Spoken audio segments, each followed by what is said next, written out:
Hello students, जय Shri Krishna. My self doctor Amit Gupta. आज मैं आपको इस वीडियो में बताने वाला हूँ कि जो स्टूडेंट्स की सबसे कॉमन प्रॉब्लम है क्या कि सर हम लगातार टेस्ट दे रहे हैं, बट टेस्ट देने के बाद भी सर हमारे जो स्कोर में जो इम्प्रूवमेंट होना चाहिए वो इम्प्रूवमेंट नहीं होता, जो कि हमको बहुत ही ज़्यादा डिमोटिवेट करता है। तो ये स्टूडेंट्स, ये एक बहुत ही ज़्यादा कॉमन प्रॉब्लम्स है सारे के सारे स्टूडेंट्स के साथ में, और बहुत सारे स्टूडेंट्स मेरे साथ में ये प्रॉब्लम मुझे व्हाट्सएप पे या कॉल पर मुझसे शेयर करते हैं। तो देखो बेटा, मैं आज आपको इस वीडियो में जो तरीके बताने वाला हूँ, उन तरीक़ों को अगर आप अपने अंदर अपनाएंगे तो मैं आपको डेफिनेटली ये बात बोल सकता हूँ कि आपका जो स्कोर इम्प्रूवमेंट नहीं हो रहा है वो स्कोर इम्प्रूवमेंट होने लगेगा। बट कंडीशन यही है कि जो मैं आपको बताने वाला हूँ उसको आपको थोड़ा सा दिल से अपनाना भी पड़ेगा, क्योंकि अगर आप कोई चीज़ को एक्सेप्ट नहीं करेंगे, सिर्फ सुन के निकाल देंगे, तो बेटा कभी भी रिजल्ट नहीं आने वाला। तो जो तरीके मैं आपको आज बताने वाला हूँ, 3 तरीके मैं आज आपको इस वीडियो में बताऊँगा, उन 3 तरीक़ों से डेफिनेटली मैं आपको बोल सकता हूँ कि आपके स्कोर में इम्प्रूवमेंट जरूर होगा। तो देखिए स्टूडेंट्स, सबसे पहले तो ये है कि कोरोना पैंडेमिक स्टार्ट हुआ और आपका एग्ज़ाम नीट और जेईई का 2 टाइम्स पोस्टपोन्ड हो चुका है। 2 टाइम्स पोस्टपोन्ड होने के बाद भी अब जो सेकंड पोस्टपोन का टाइम चल रहा है, आपको एक बहुत अच्छा टाइम मिल गया है वापस से। 1.5 से 2 महीने का टाइम आप लोगों को बीच में मिल गया है। अगर आप चाहें तो इस टाइम का यूटिलाइजेशन, अगर आपका सिलेक्शन रुक रहा था तो सिलेक्शन में कन्वर्ट कर सकते हैं इस टाइम को, और या फिर सिलेक्शन हो रहा था तो आप एक अच्छी रैंक लेके आ सकते हैं।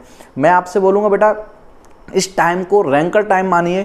ये टाइम आपको रैंक देने वाला है। आप अपनी रैंक को इम्प्रूव कीजिए, क्योंकि आपकी प्रिपरेशन तो जुलाई तक हो चुकी होनी चाहिए थी, बट अब आपको जो टाइम मिला उसमें आप अपनी रैंक को इम्प्रूवमेंट कर सकते हैं। रैंक को इम्प्रूवमेंट करें तो सर तब जब हमारे टेस्ट में परसेंटेज बढ़े। तो कैसे बढ़ेंगे उस पर अपन बात शुरू करते हैं। सबसे पहले तो बेटा, जब आप लोग टेस्ट देते हैं तो टेस्ट आप लोग NTA ऐप से देते होंगे, अपने कोचिंग इंस्टीट्यूट के ऐप से देते होंगे, या फिर इसके अलावा कोई आप सेल्फ स्टडी करते हो तो उससे देते होंगे इस टाइम पे।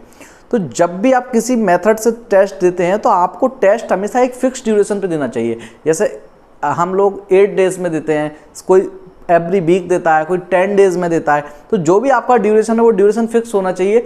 मेरे हिसाब से आइडियल ड्यूरेशन 7 to 8 डेज होना चाहिए इस टाइम पे। इससे कम टाइम में भी टेस्ट नहीं देना चाहिए और ज़्यादा टाइम में भी टेस्ट नहीं देना चाहिए। अब होता क्या है, जब हम टेस्ट दे के आते हैं तो टेस्ट दे के आने के बाद हम टेस्ट पेपर का एनालिसिस करते हैं, और उसके बाद जो क्वेश्चन हमने गलत कर दिए थे, जो टॉपिक्स हम पढ़ के गए थे क्वेश्चन गलत कर दिए थे, उस क्वेश्चन का करेक्ट आंसर हम अपने टीचर से पूछते हैं, या फिर अपने किसी फ्रेंड से उसको डिस्कस करते हैं, या फिर सेल्फ से करते हैं। और उसका जब हमको आंसर मिल जाता है तो हम उस क्वेश्चन को अच्छे से समझ कर रख देते हैं। और यहाँ पर जो वर्ड रख देते हैं, ये ही आपकी सबसे बड़ी प्रॉब्लम है। आपको सही तरीके से क्या करना चाहिए कि उस क्वेश्चन को आपको आगे के लिए अपने जो कंसेप्ट, आपको जो अपने मार्क्स इंक्रीज करने हैं, उसके लिए मैं आपको जो तरीका बता रहा हूँ वो है रेगुलर रजिस्टर। आपको एक रेगुलर रजिस्टर नाम का रजिस्टर बनाना चाहिए। रेगुलर रजिस्टर में आपको क्या करना चाहिए, इस टाइप के सारे क्वेश्चन, क्योंकि इस पूरे के पूरे टाइम में आपको कंटिन्यू टेस्ट ही देने हैं, क्योंकि यही आपकी एक मेन स्टडी बची हुई है। सेल्फ स्टडी के अलावा जो आप अदर एक्टिविटी करते हैं, मेन एक्टिविटी आपकी यही है टेस्ट देना। तो आप एक रेगुलर रजिस्टर बनाइए। रेगुलर रजिस्टर का मतलब है रेगुलर, मतलब कि उसमें आपकी टेस्ट से रिलेटेड जितनी भी एक्टिविटीज़ होती हैं सारी की सारी वहाँ पे नोट डाउन किया कीजिए। उसमें सबसे पहले जो नोट डाउन करने की, उस क्वेश्चन को आपको नोट डाउन करना है। उस क्वेश्चन को नोट डाउन करना है। उस क्वेश्चन को नोट डाउन करने के अलावा उस क्वेश्चन को आपको कहाँ नोट डाउन करना है, जो उसका रिलेटेड टॉपिक है, उस रिलेटेड टॉपिक में आपको नोट डाउन करना है और रेगुलर रजिस्टर में नोट डाउन करना है। और वो क्वेश्चन को आपको बार बार, कम से कम 3 से 4 बार तक देखना है। क्यों देखना है? क्योंकि बेटा आपने कोई भी टॉपिक पढ़ा, मान लीजिए केमिकल काइनेटिक्स पढ़ा आपने, तो उसमें आपने जो इतनी सारी मेहनत करी, आपने बहुत कुछ सीखा, जो सीख लिया उसके बदले में तो आपको मार्क्स मिल गए, बट इतनी सारी मेहनत करने के बाद भी कुछ आपको नहीं मिला, मतलब कि उसकी कीमत उससे भी ज़्यादा है। तो उसको हासिल करने के लिए जो आपकी कमी बची हुई है कंसेप्चुअली आपके माइंड में, उसको हासिल करने के लिए उसको क्वेश्चन को आप रेगुलर रजिस्टर में लिखिए और उसको 3 से 4 बार देखा कीजिए हर टेस्ट से पहले, या जब भी आप उस टॉपिक को करा करें तो आप ध्यान से उसको माइंड में ये सेट करके देखा कीजिए कि ये मेरे टेस्ट में गलत हुआ था। अगर आप ऐसा करेंगे तो आप देख लीजिएगा कि डेफिनेटली आपके अंदर जो कंसेप्चुअली वीकनेस बनी रह गई है हर टॉपिक में कहीं कहीं पे थोड़ी थोड़ी वो दूर हो जाएगी। मैं इस चीज़ को चैलेंज के साथ आपसे बोल रहा हूँ। पहला तरीका आपको ये अपनाना चाहिए।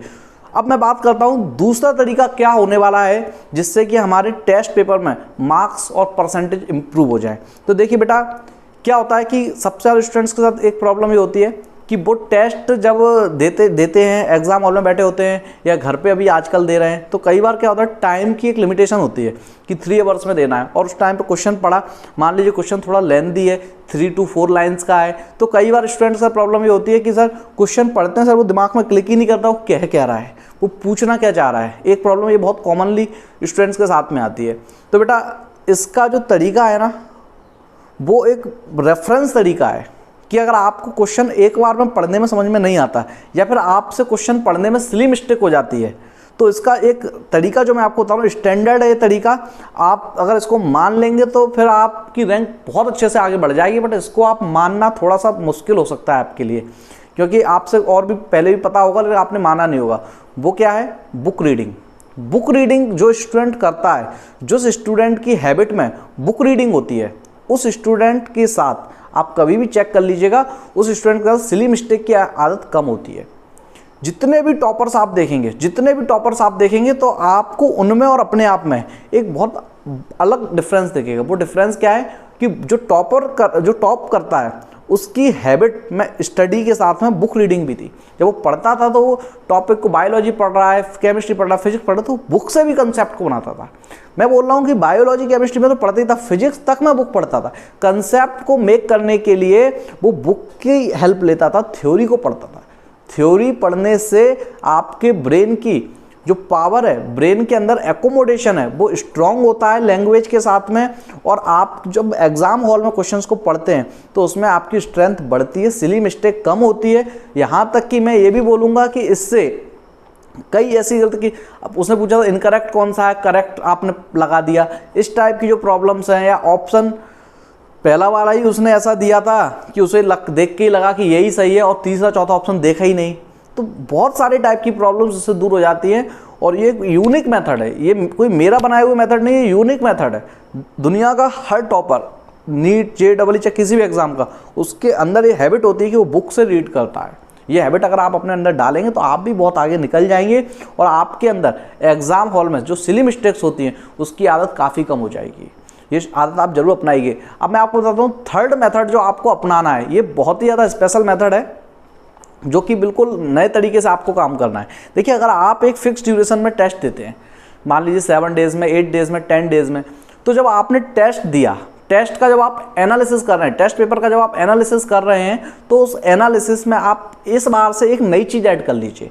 वो नई चीज़ ये है कि जब आप उसका रिजल्ट बनाते हैं तो खुद का रिजल्ट बनाइए टॉपिक वाइज आप रिजल्ट बनाइए, और उन टॉपिक्स को, मान लीजिए केमिस्ट्री है, केमिस्ट्री में जस्ट एग्जांपल 25 to 30 टॉपिक्स हैं, तो वो सारे के सारे टॉपिक्स आप लिख लीजिए, सारे के सारे टॉपिक्स लिख लीजिए, और किससे कितने क्वेश्चन आए लिख लीजिए, और आपने उसमें से कितने सही किए, और सारे के सारे टॉपिक्स को 2 पार्ट में डिवाइड कर दीजिए। 2 पार्ट में डिवाइड कर दीजिए। एक पार्ट वो जो आपने इन 7 डेज में पढ़ा है, ये बहुत इंपॉर्टेंट मेथड मैं बता रहा हूँ आपको, जो एक पार्ट वो जो आपने इन 7 डेज में पढ़ा है, और दूसरा पार्ट वो जो आपने इन 7 डेज से पहले पढ़ा है, मतलब टेस्ट से पहले पढ़ा है, मतलब current topics and previous topics. तो अब उनमें उनका आप रिजल्ट सेपरेट बनाइए। सेपरेट रिजल्ट बनाने के बाद आप ये देखिए कि आपका परसेंटेज स्कोर कहाँ से ज़्यादा है। तो जनरली आपको दिखेगा कि करंट टॉपिक में से थोड़ा ज़्यादा है और प्रीवियस टॉपिक में से थोड़ा सा कम है।